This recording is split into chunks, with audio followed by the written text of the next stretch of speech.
Mas voltando aqui no nosso centro, então, Jesus ele dá essas dicas aí, como que nós estávamos falando de ativar, né, essa natureza espiritual pela palavra, né? Mas existem várias maneiras, né?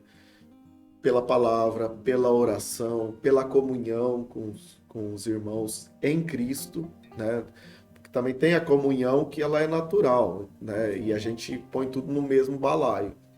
Mas quando nós estamos reunidos em Cristo, né?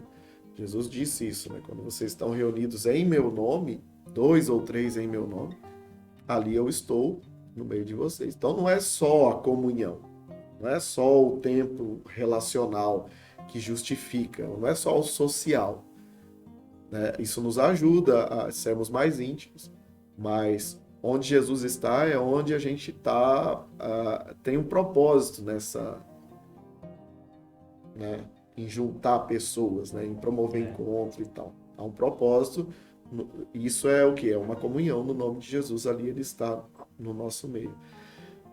E aí nós, então, damos vazão ao que é espiritual.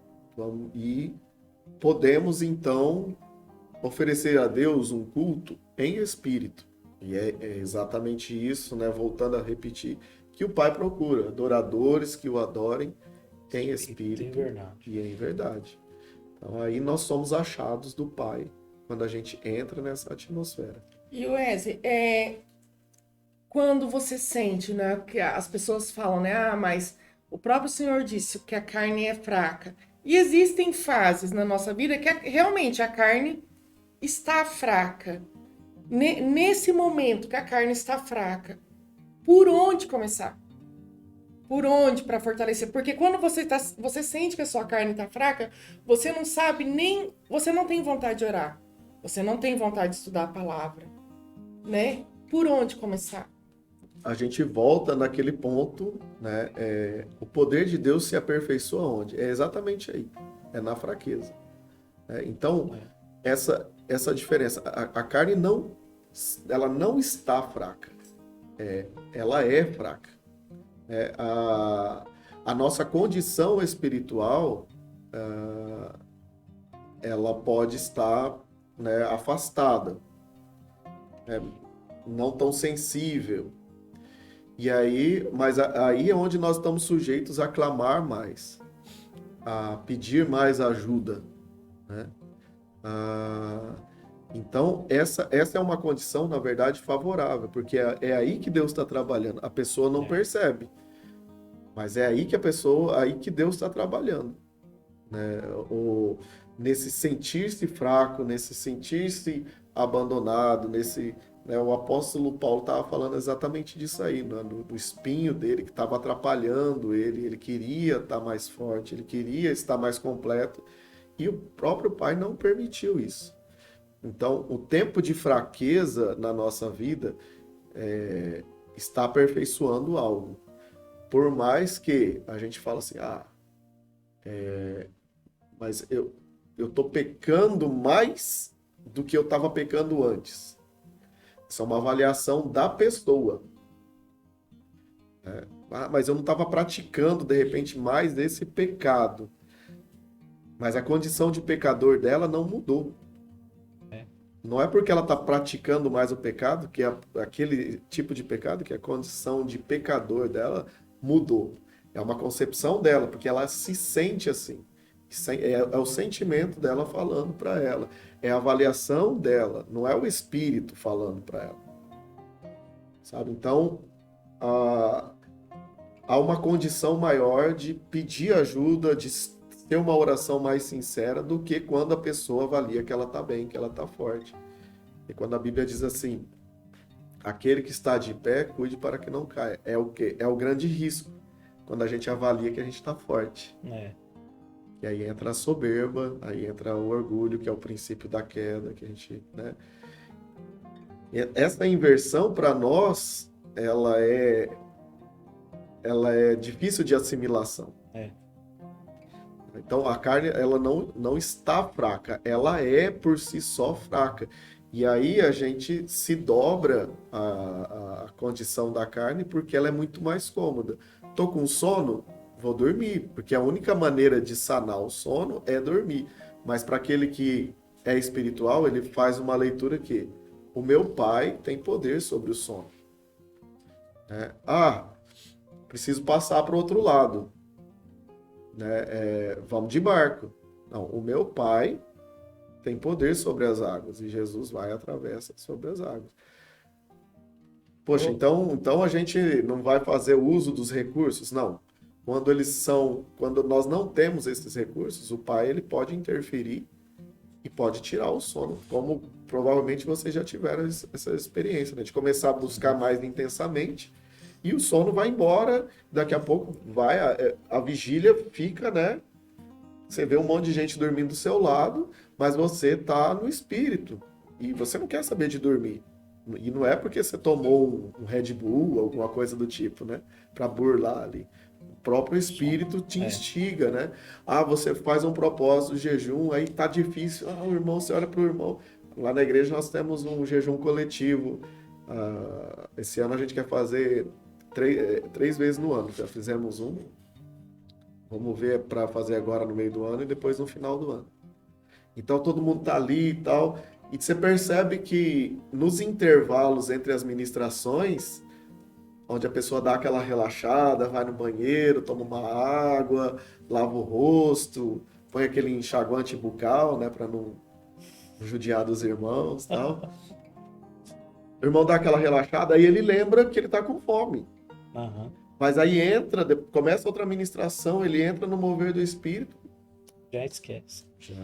Então, e um outro fator que eu acho importante, né, é a questão também de não andar só, né, porque eu tive já momentos que eu estive muito fraco, né, e claro, nesses momentos que Deus, tudo que o pastor já explicou aí, agora eu fui ajudado também. Sim. Então você tem uma pessoa, né, que possa te ajudar nesse momento, possa te lembrar, possa te falar, né, de tudo que Deus isso é muito importante. Sim.